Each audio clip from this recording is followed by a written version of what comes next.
சுந்தரி ரகுநாதஸ்ய சுரஸ்திரீ துக்க சாந்தயே தசானனஸ்ய பவனே தசமாசான் உவாசக. இது சீதாதேவி ராவண பவனம் அசோகவனத்தில் இருந்ததை கூற வந்த ஸ்லோகம். சீதையை சுந்தரி என்று வால்மீகி அழைக்கிறார். பின்னால் அவர்தானே இந்த சீதையை வளர்த்தார். கர்ப்பவதியான ஒரு பெண்ணுக்கார் பிரசவம் பார்ப்பார்கள்? பெற்றோர்கள். கர்ப்பவதியான சீதைக்கு பிரசவம் பார்த்ததே வியாசாச்சாரியர், பரத்வாஜர் போன்ற பெருத்தவர்கள்லாம் வாழ்ந்த உத்தர தேசம். அந்த கங்கையாற்றங்கரை பக்கத்தில் தமசா நதி, அதன் கரையில் இருந்த வால்மீகி முனிவர். அவர்தானே லவகுஷர்களையே பெற்றெடுத்து கொடுத்தார். வால்மீகி சீதையை தன் மகளாகவே கொண்டு சுந்தரி, இவள்தான் சுந்தரி. சுந்தரியனுடைய வைபவத்தை சுந்தர காண்டத்தில் கேட்டோம். சுந்தரி விடுதலை பெற போவதை இப்ப யுத்த காண்டத்தின் இறுதியில் கேட்க போகிறோம். அவள் சுந்தரியாக இருக்கட்டும். அந்த சுந்தரி அழகிக்கேற்ற ஒரு அழகன் வேண்டாமோ? இருக்கிறார் சுந்தர கோதண்ட ராமர். இன்று நாம் சேவிக்க போகும் திருத்தலம் நல்லூர். சீர்காழி சிதம்பரம் மார்க்கத்தில் கொள்ளிடம் பேருந்து நிலையம். அங்கிறங்கி அருகே இருக்கும் நல்லூர் கிராமத்தை அடைய வேண்டும். அங்குதான் சுந்தர கோதண்டராமர் எழுந்துள்ளி இருக்கிறார். முதலில் வாசலில் துவஜஸ்தம்பம், அருகே இருக்கும் பலிபீடம் வணங்கி கொண்டு கருடனை சேவித்துக் கொள்கிறோம். கருடன் பெருமானுடைய பெரிய திருவடியின்னு கொண்டாடப்படுபவர். அவனுக்கு ஆசனமாக, வாகனமாக, தாசனாக, நண்பனாக அனைத்து உதவிகளையும் செய்பவர் கைங்கர்ய ஸ்ரீமான். அவரையும் தரிசித்துக் கொண்டோம். கோயிலை பார்த்தாலே புராதனமான கட்டமைப்பு தெரிகிறது. இதோ மேல இருக்கக்கூடிய மாடம், இந்த மாடம் எல்லாமே பல நூற்றாண்டுகள் ஆகி இருக்கும். அந்த கட்டமைப்பும் அந்த பழமையும் நம் மனத்தை ஈர்த்தல். ஒரு பக்கம் மிக பழைய கோவிலாக இருந்தால் மெயின்டைன் பண்ண முடியாது. அதை போல இருக்கிற கருங்கல் தரையை பெருக்கிறதுக்கே இப்ப முடியல இல்லையா? நம்மால பெருக்கணும் மேல இடுப்பு ஆறுக்கு இப்போ குனியம் இருக்கிறது. மேல நிறைய தூசி தும்பு அடைத்து கொண்டால் எடுக்க முடிவதில்லை. அப்ப வழி என்ன? பளபளான டைல்ஸ் போட்டுட்டோம்னால் மெயின்டெனன்ஸ் ஃப்ரீ. எல்லாருக்கும் இப்ப அதுலதான் விருப்பம். வீடு வாஸ்தவம், மெயின்டெனன்ஸ் ஃப்ரீயா இருக்க வேண்டியதான். அப்ப கோவில்லையும் அதை போல பண்ணிட்டோம்னால் அப்ப யார் போய் தொண்டு புரிவது? நமக்கு தொண்டு செய்யணும், கைங்கரியம் வேணும்னா கோவிலுக்கு போக வேண்டும். அப்ப கோவில்கள்ல கைங்கரியத்துக்கு இடம் கொடுத்தா தானே. ரெண்டு விதத்துல பாருங்களேன். நிறைய துறைச்சு பெருக்கி முழுக்கிறாப்புல இருந்து ஆள் இல்லை, அதனால நாங்க எல்லாத்தையும் மாத்திட்டோம். இருக்கிற ஒத்தரை வச்சுன்னு என்ன செய்ய? பல கோவில்களில் வாத்தியம் வாசிப்பதற்கு ஆள் இல்லை. அதனால ஒரு மெஷின் பண்ணி வச்சு விட்டாப்போ அதுவே தான் வாசிக்கிறது. அதை தட்டி விட்டாச்சு, சுவிட்சை போட்டுட்டோம்னா தானே எல்லா வாத்தியமும் வாசி முடிச்சுடுறது. இது இப்படி இருக்கலாமான்னு நமக்கு தோணும். ஆனா நல்ல வேளை அதை யார் பண்ணி கொடுத்திருக்கார்களோ அவர்கள் அந்த கைங்கரியத்தை பண்ணாலும் இல்லையோ, அது என்ன இழப்பு தெரியுமோ? நாம தான் அந்த கைங்கரியத்தை பண்ணும் பாக்கியத்தை இழந்து விட்டோம். அதனால ஒரு பக்கம் கோவில் பழமையா இருந்தாலும் அதை பல பேர் சேர்ந்து தொண்டு புரிந்தால்தான் தொண்டுக்கு தொண்டுமாகும். அதே போல சுத்தமா இருக்கிறதுக்கு சுத்தமாகவும் இருக்கும். இதை அடியார்கள் மனதில் கொண்டு தாங்கள் உடல் கை கால் பெற்ற பயனை பெற கோயில்களுக்கு சென்று மடங்கள், பொதுவான இடங்கள், சோசியல் சர்வீஸ் எதிர ஈடுபடுத்தணுமோ தாங்கள் இஷ்டப்பட்ட நல்ல ஒரு பணி, அந்த பணியில் ஈடுபடுத்தினால் தேக ஆரோக்கியமா இருக்கும். அதற்காக சொல்ல வந்தேன். புராதனமான கட்டமைப்பு. இதோ விஸ்வக்சேனரை தரிசிக்கிறோம். வரிசைய ஆழ்வார்கள் எழுந்துருளி உள்ளார்கள். கடைசியாக ராமானுஜரும் எழுந்துருளி உள்ளார். ஆழ்வார்கள் வாழி, அருளி செயல் வாழி. ஆழ்வார்கள் தாங்கள் வந்துதித்த நாள்களிலும் வாழ்வான நாள் நமக்கு மண்ணுலகீர் ஏழ்வாறு மொய்ய எதிராசர் உதித்த சித்திரையில் செய்ய திருவாதிரை. சித்திர மாசம் திருவாதிரை திருநட்சத்திரத்தில் ராமானுஜ அவதாரம்.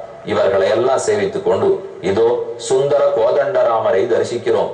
ராமச்சந்திரன் மூலமூர்த்தி. அற்புதமான சன்னிவேசம். ஊரே அழகான இடத்தில் உள்ளது. அதுபோல இயற்கை வனம் நன்னா இருக்கு. பழமையான கோவில், சிறு கோவில். ராமனானா இந்த கோவிலுக்கு தக்கா போல கச்சிதமா பொருந்தி சேவை சாதிக்கிறார். இதோ உற்சவமூர்த்தி. சேவித்தாலே மிக பழைய திருமேனி. முகத்தை பார்த்தாலே தெரியும் ரொம்ப பழைய திருமேனி. புதியதா இப்ப பண்ணி எழுந்துருளை பண்றதுக்கும் பழைய காலத்தில் எழுந்துருளை பண்ணினதுக்கும் நிரம்ப வித்தியாசம் தெரியும். அங்க சேவிக்கச்சவே எழில் கொஞ்சம். அந்த முகத்தை பார்க்கும் போதே நம் பணம் தாவும், மனது தாவி ஆங்கங்கு குரங்குகள் தாவறதுன்னு சொல்றோம். மந்திபாய் வடவேங்கட மாமலை வானவர்கள் சந்தி செய்ய நின்னான் அரங்க தரவினையான். இது திருப்பாணாழ்வாருடைய பாஷை. எப்படி மரத்துக்கு மரம் குரங்கு தாவுமோ அதே போல இந்த அழகை பார்த்த உடனே நம் உள்ளம் துள்ளுகிறது. பழைய திருமேனி, மூலவர், உற்சவர், இதோ ஆஞ்சநேய சுவாமி அஞ்சலி ஹஸ்தத்தோடு, அதாவது கைகளை கூப்பி கொண்டு ராமனை தரிசித்துக் கொண்டே எழுந்துள்ள இருக்கிறார். சுந்தர கோதண்ட ராமர். கோதண்டம் சுந்தரமா இருக்கா அல்லது கோதண்டத்தை பற்றி இருக்கிற ராமன் சுந்தரமூர்த்தியா இருக்காரா? ரெண்டுமே தான். வில்லும் அழகு, வில்லை ஏந்தி இருக்கிற நேர்மையான சொல்லு படைத்த ராமனும் அழகன். எப்ப ராமன் அழகனோ சீதையும் அழகி. இந்த சுந்தரனும் சுந்தரியுமாக சேர்ந்துதான் ஜகத்தையே தங்களுக்கு கட்டுப்பட்டு வைத்து அனைவருக்கும் மோட்சத்தையே நல்குகின்றனர். இன்னைக்கு நல்லூர் ஊரே நல்லூர். நல்லவன் ராமன், நல்லவன் சீதை. அப்ப அவர்களை கொண்டு வைத்திருக்கிற ஊர் நல்லூராகத்தான் இருக்கும். அப்ப ஊர்ல இருக்கிற எல்லாருமே நல்லவர்கள் தான். நல்லூர் ராமனை தரிசித்துக் கொண்டு கும்பகர்ணன் என்ன செய்தான் அதை பார்ப்போம். ராவணனுடைய பவனத்தில் வந்து அமர்ந்தான். ராவணன் நடந்த செய்தி சொன்னான். உடனே கும்பகர்ணன் பேச முற்படுகிறான். அதற்கு முன்னால் நடந்தது என்னன்னு பார்ப்போம். கும்பகர்ணன் நல்ல சில உபதேசங்களை ராவணனுக்கு கூறுகிறான். ஆனால் யார் காதில் எப்போது நல்லது ஏற வேண்டுமோ அப்போதுதானே ஈரும். தீய எண்ணம், தீய காலமாக இருந்தால், நேரம் சரியில்லாவிட்டால் நல்லவர்களுடைய வார்த்தை காதிலேறாது. இதோ 63வது சர்க்கம். தஸ்ய ராட்சசராஜஸ்ய நிஷம்ய பரிதேவிதம் கும்பகர்ணோ பபாஷேதம் வசனம் பிரஜஹாசச திருஷ்டோ தோஷோ ஹி யோஸ்மாபிஹி புரா மந்திர விநிர்ணயே. இந்த இடத்துல மட்டும் ஒரு 10 ஸ்லோகங்கள் அக்ஷர லட்சம் வரும். பார்த்து பார்த்து கும்பகர்ணன் உபதேசம் பண்றான். என்னென்ன விஷயத்தை நம்ம நல்லா ஞாபகம் வச்சுக்கணுமோ, வாழ்க்கைக்கு பயன்படுமோ அதெல்லாத்தையும் எழுந்திருந்த கும்பகர்ணன் ராவணனுக்கு கூறுகிறான். ராவணா, கஜானா காலி என்றாய், மனிதனிடத்தில் தோற்றேன் என்றாய், ஜெயிக்கவே முடியாத அரக்கர்கள் பலர் மடிந்தனர் என்று கூறினாய், குரங்கு வந்து நம்மை எரித்து விட்டது என்றாய். இதெல்லாம் நம்ப தகுந்ததா இருக்கிறதா? ஆனா உண்மை, நடந்தது உண்மை. அப்ப என்ன நடந்திருக்குன்னு யோசித்து பார். எங்கோ குறை உன்னிடத்தில் தான் இருக்காது. நடக்க கூடாத இத்தனையும் நடக்கும் என்றால் எதனால்? நீ நடக்க கூடாதபடி நடந்து விட்டாய். அதனால் தான் உன்னை சுற்றி நிகழக்கூடாதவை நடக்கின்றன. நமக்கு திடீர்னு உடம்ப ரொம்ப படுத்துறது, ஏனேனோ கஷ்டமெல்லாம் வருது. வாஸ்தவம், சம்சாரத்தில் இருக்கிறபடியாலதான் வருது. ஆனா நாம பண்ண கஷ்டத்துக்கு தானே நாம் அனுபவிக்கிறோம். நாம சில பாபங்கள் பண்ணிருந்தோம்னா பலத்தை அனுபவிக்க போறோம். இதுக்குன்னு தெரியாட்டாலும் பாபத்தின் பயனாகத்தான துக்கம், புண்ணியத்தின் பயனாகத்தான சுகம். ராவணன் எத்தனையோ ஞானம், எத்தனையோ சக்தி, அத்தனையும் படைத்திருந்தாலும் குற்றம் அழைத்து விட்டான். மாற்றான் மனைவிக்கு ஆசைப்பட்டு இருக்க கூடாது. இதுல இருந்து நாம புரிஞ்சுக்க வேண்டியது, இப்போ யார் எப்படி கல்யாணம்னாலும் தனியா பார்த்து இன்னார் இந்த பெண், ஏன்னா அப்படியே கொஞ்சம் இப்போ சமுதாயத்துல பேசி பாக்குறச்சே ஏற்கனவே கல்யாணம் ஆயிருப்பவர்கள் கூட மற்றொருத்தர பண்ணிக்கலாமா, மற்றொருத்திய பண்ணிக்கலாமா, வாழ்க்கை நன்னாதான் இருக்கு. ஆனா ஏனோ பிடிக்கலே அப்படின்னு சட்டுன்னு முடிவுக்கு வந்துடக்கூடாது. அதை நிதானப்பட வேண்டும். ஒரு கல்யாணம் இருந்தால் 1000 காலத்து பயிர்னு சொல்றோம். மேலும் சனாதன தர்மத்தின்படி மன விலக்குக்கு மந்திரமே கிடையாது. அப்ப எப்படி மந்திரத்தை ஏற்படுத்துறது சொல்லுங்க? மனம் ஏற்படுத்துறதுக்கு, மனத்தை முடித்து வைப்பதற்கு தான் மந்திரம் உண்டே தவிர மனத்தை முறித்து வைப்பதற்கு மந்திரம் கிடையாது. சட்டென்று ஏதோ மோகத்துக்கு ஆட்பட்டு பணம் நிறைய கையில இருக்கேங்கிறதுக்காக ஆணும் தப்பா நடந்துக்க கூடாது, பெண்ணும் தப்பா நடந்துக்க கூடாது. முதல்ல வாழ்ந்து பார்க்க வேண்டும். பல பேர் இப்ப நீங்க கவுன்சிலர்ஸ் கிட்ட போனா கூட அவர்கள் என்ன தெரியுமா சொல்லுவா? எவ்வளவு நாள் வாழ்ந்து பார்ப்பீர்கள்? 3 மாசம் பார்த்துட்டோம், இனி நமக்கு ஆகாது. இப்படிதான் ஆரம்பிப்பா. 3 மாசம் பார்த்தது இவ்வளவு பெரிய விஷயமா? என்னமோ 30 வருஷம் வாழ்ந்துட்டா போறேன்னு சொல்லிட்டு இருக்கோம். கொஞ்சம் பொறுமை காக்க வேண்டும், சகிப்பு தன்மை வேண்டும். நல்ல பல விஷயங்களை கும்பகர்ணன் எடுத்துரைக்கிறான். சீக்கிரம் கல் அபிவேதம் துவாம் பலம் பாபஸ்ய கர்மணா. பாபத்தினுடைய பலத்தை நீ உடனே பெற்று விட்டாயே ராவணா. அன்றே மந்திராலோசனத்தும் போது உனக்கு நல்லது கூறினோம், ஆனால் நீ கேட்கவில்லை. இப்போது இவ்வளவு தூரம் கொண்டு வந்து விட்டு விட்டாய். நிறையேஷ்வேவ பதனம் யதா துஷ்கிருத கர்மணா. தப்பான வழி போனால் நரகத்துக்குத்தான் போய் விட வேண்டும். பிரதமம் வை மகாராஜ கிருத்தியமேதத் அச்சிந்திதம். யோசிக்காமல் தப்பான வழி போய்விட்டாய். காமந்தான் வாழ்க்கை என்று நினைத்தாய். தர்மசாஸ்திரங்கள் காமம் வேண்டான்னு சொல்லவில்லை. காலை பொழுதில் தர்மத்தை நினை, மதிய பொழுதில் பொருள் சேர், இரவு பொழுதில் காமத்தை நினை. அந்த காமமும் உனக்குரியவரிடத்திலே கொள்ளுவாய். இப்படித்தானே தர்ம சாஸ்திரங்கள் கூறுகின்றன. யார் வேண்டாம்னு சொன்னார்கள்? ஆனா தப்பான இடத்துல ஆசைப்படக்கூடாது. திரையாணாம் பஞ்சதா யோகம் கர்மணாம்ய பிரபத்யதே தர்ம அர்த்த காம மோக்ஷம் சாமதான பேத தண்டம். இது எல்லாத்தையும் சரிவர ஆராய்ந்து மந்திரிகளுக்கு நடுவிலே உட்கார்ந்து ஆலோசனம் பண்ணி எந்த அரசன் முடிவெடுக்கிறானோ அவன்தான் நல்ல அரசன், அவன்தான் செழிப்போடு வாழ்கிறான். நீ அதெல்லாத்தையும் விட்டுட்டே பிராகல்பியாத் பக்துமிச்சந்தி மந்திரிஷ் அபியந்தரீகிருதாக. ஆனா தாங்களுக்கு பெருமை இருக்கு, அகங்காரத்தாலே செருக்காலே நம்மை கேள்வி கேட்பதற்கு ஆளில்லைன்னு சிலர் நடக்கிறார்களே. காமத்துக்கு வசப்பட்டு பணத்துக்கு வசப்பட்டு இப்படித்தான் முடிவில் நொந்து போவார்கள். நான் நல்லது சொல்கிறேன் கேள், இப்போது கொண்டு போய் சீதையை சமர்ப்பிக்கிறாயா? அந்த துவனியில் கும்பகர்ணன் பேசினான். சபலஸ்யேகிருத்யானி சஹசானு பிரதாவதா யோகி சத்ரும் அவஜ்ஞாய ஆத்மானம் நாதிரக்ஷதி. யார் ஒரு தன் சத்ருவை எடை போட தெரியாமல் தனக்கு இருக்கிற பெருமையை நினைத்து கொக்கரிக்கிறானோ அவன் இப்படித்தான் அழிந்து போவான்.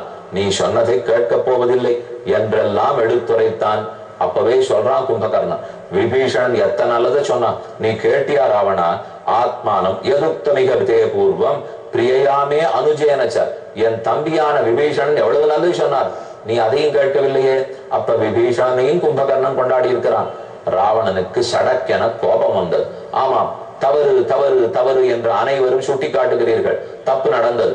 ஆனா தப்பு நடந்தாலும் அதை சுட்டி காட்டாமல் ஆபத்தில் இருக்கும் ஒருத்தனுக்கு, உறவுக்காரனுக்கு உதவி அவன் ஆபத்திலிருந்து வெளியில கொண்டாதான் நீ உறவுன்னு அர்த்தம். தப்பான சமயத்துல தப்பான முடிவு எடுத்துட்டாய், நீ தவறிழைத்தவன். உனக்கு உதவ மாட்டேன்னு சொன்னால் நீ நண்பனும் அல்ல, நீ கூட பிறந்தவனும் அல்ல.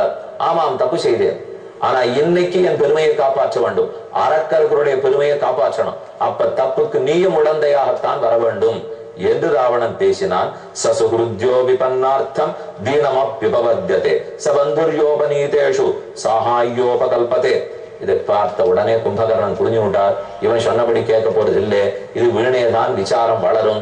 தன் வார்த்தையின் வேகத்தை குறைத்துக் கொண்டான், கனிவோடு பேசினான். கவலை வேண்டாம், ஸ்ருணுராஜன் அவகிதோ மம வாக்கியம் அறிந்தம அலம் ராட்சசராஜேந்திர சந்தாபம் உபபத்யதே. இனி நீ சோகப்பட வேண்டாம், சௌக்கியமாக இரு. என்னை எழுப்பி விட்டாய், என்னுடன் யாரையும் அனுப்ப வேண்டாம், நான் தனித்து செல்கிறேன். போரில் இன்று ராமனை முடிப்பேன், இலக்குவனை முடிப்பேன், நான் தனி. நபர பிரேக்ஷணீயாஸ்தே யுத்தாய அதுல விக்ரம வதேனதே தாசரதேகே சுகாவகம் சுகம் சமாஹர்த்தும் அஹம் பிரஜாமி நிகத்வ நிகத்வ ராமம் சக லக்ஷ்மணேன காதாமி சர்வான் ஹரியுத முக்கியான்.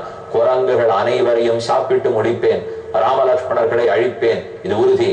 என்னில் உன்னை நான் மிகவும் விரும்புகிறேன் ராவணா, புறப்பட்டு போகிறேன். கிளம்ப போற சமயத்திலே பக்கத்தில் இருந்த மகோதரன் பேசினான். கும்பகர்ணா, சிறுவனை போல பேசுகிறாய், தனித்து போய் அந்த ராமனை ஜெயிப்பது முடியாது, சொல்கிறேன் கேள். நீ என்ன அரசன், என்ன மந்திராலோசனை பண்ணிருக்காய்? நம்முடைய அரசன் மனம் கோணும்படிக்கு ஏன் பேசினாய்? நீ ராமனை கண்டு பயந்திருக்கிறாய் நினைக்கிறேன், அதனால் தான் இப்படி பேசுகிறாய். ஏ பூர்வம் நிர்ஜிதாஸ்தேன ஜனஸ்தானே மகோஜசா. யோசித்து பார், ஜனஸ்தானத்தில் 14,000 அரக்கர்களை ஒருவனாக கொன்றான். அவனை நீ தனித்து போயா கொல்ல முடியும்? அரசே ராவணா, நான் ஒரு அழகான திட்டம் கூறுகிறேன், சரியா இருக்கா பார். எங்கள் ஐவரையும் அனுப்பிவை. நான், த்விஜிஹ்வன், சம்ஹ்ராதி, கும்பகர்ணன், விதர்தனன் 5 பேரும் போய் ராமனை எதிர்க்கிறோம். ஒருவேளை நாங்கள் அவனை ஜெயித்து விட்டால் நல்லது, நாடு முன்னது, சீதையும் உன்னவள். ஒருவேளை நாங்கள் தோற்றாலும் ஓடி வருகிறோம், எங்கள் உடம்பை கீறி கொள்ளுகிறோம், வந்து முன்முன்றே பலர் பார்க்கும் போது நின்று ராமலக்ஷ்மணர்களை நாங்கள் விழுங்கி விட்டோம் என்று கூறுகிறோம், பொய் என்று கூறுகிறோம். நீ உடனே ராமலக்ஷ்மணர்கள் அழிந்தார்கள்னு தண்டோரா போடு, சீதையும் மயங்குவாள், பெண்தானே, சொன்னால் ஏற்றுக்கொள்ளுவாள், நீ சீதை அனுபவித்துக் கொள்ளலாம் அப்படின்னு சொல்ல, அதை கண்டு எள்ளி நகையாடினான் கும்பகர்ணன். உன்னை போல் வெறுமனே ஒத்து ஊதுபவர்களால் தான் இத்தனை ஆபத்து. நகர், நான் போய் ஜெயித்து கொடுக்கிறேன் என்று புறப்படுகிறான். அவன் புறப்படட்டும், நாம் சுந்தர கோதண்ட ராமரிடத்தை விடைபெற்று புறப்படுவோம். இந்நிகழ்ச்சி